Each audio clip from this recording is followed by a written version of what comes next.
बलांगीर रे खास कर ए समय रे आमे देखिछु कि सारर अभाव अछि भल करी डिस्ट्रीब्यूट होउनी जहा द्वारा विभिन्न जगह रे ब्लैक मार्केटिंग रो खबर मिलुछि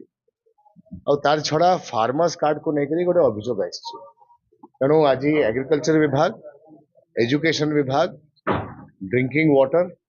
एमआईपी और इरिगेशन को नेकरी रिव्यूटा चलछि जो जगह जोर वर्षा रे क्षतिग्रस्त होती चाषी मान को जहाँ असुविधा होची चाषी कार्ड मिलवा लगी ना सारर अभाव लगी चाष रे जहाँ असुविधा होची ताकू रिव्यू करा होची एटा गोटे प्रिलिमिनरी रिव्यू अछि आउ निजे जिल्लार अधिकारी माने देखिछंती आ मानिछंती कि ब्लैक मार्केटिंग चलछि टैक्स मान को नहीं देई करी प्राइवेट डीलर्स को जहाँ दिया होची सारटा जहाँ द्वारा बहुत फॉस्फेट रे और यूरिया रे ब्लैक मार्केटिंग अधिकांश होची शिक्षा विभाग रो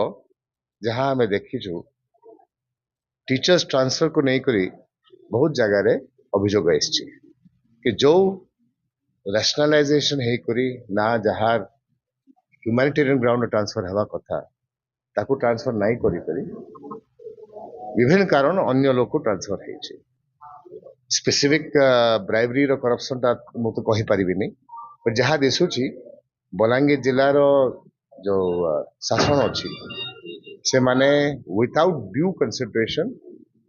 टू फैक्ट्स और नीड्स अजथा डिप्लॉयमेंट ट्रांसफर कर देछंते आउ तार किछि रीजनिंग ना एक्सप्लेनेशन नहीं